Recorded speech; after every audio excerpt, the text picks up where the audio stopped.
The Biden administration is shamelessly pushing us to use electric vehicles, supposedly to help the environment. What they are not telling you says it all.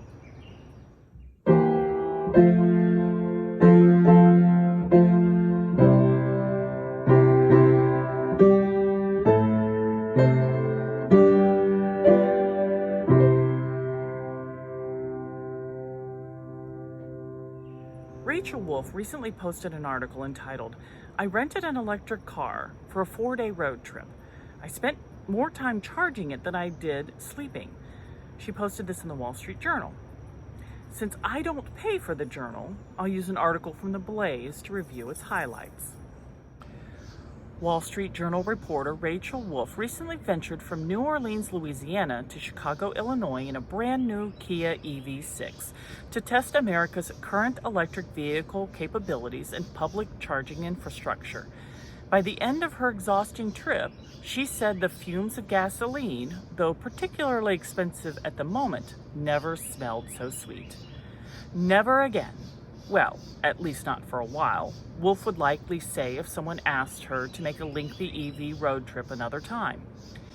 In a column for the newspaper published this month, the reporter chronicled the difficult journey with all of its pitfalls.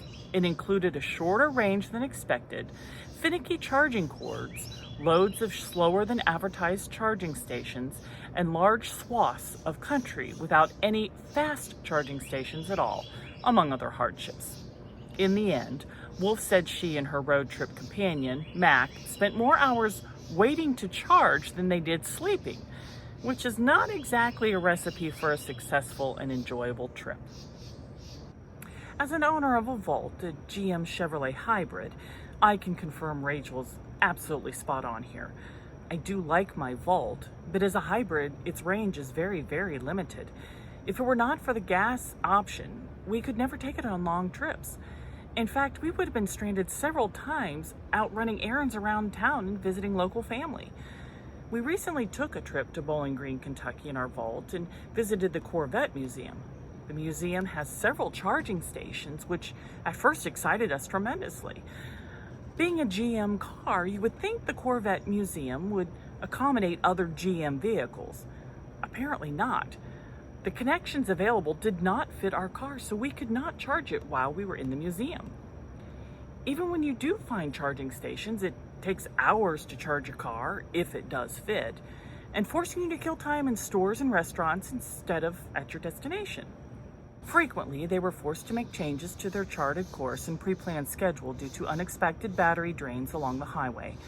Factors such as average highway speed, altitude changes, and total cargo weight can all impact range, whether derived from a tank of gasoline or a fully charged battery, a Kia spokesman later informs them.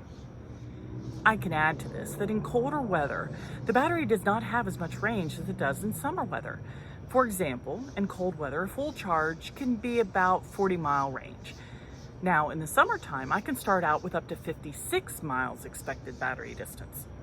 In conclusion, Rachel said they did save on electricity compared to what it would have cost for gas, but the time wasted does not really make it worth it.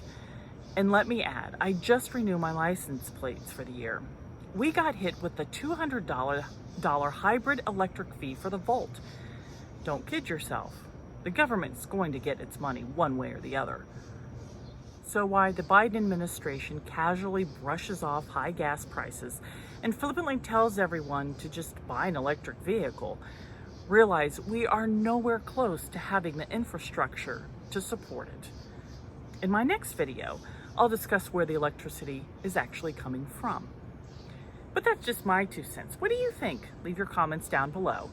You can read more about this issue and other historical events in my liberating letters on thefaxpaper.com, along with finding access to more of my videos and links to hundreds of informative articles trying to combat fake news. Don't forget to like and subscribe and hit the notification bell to see more videos when they are uploaded. Until next time.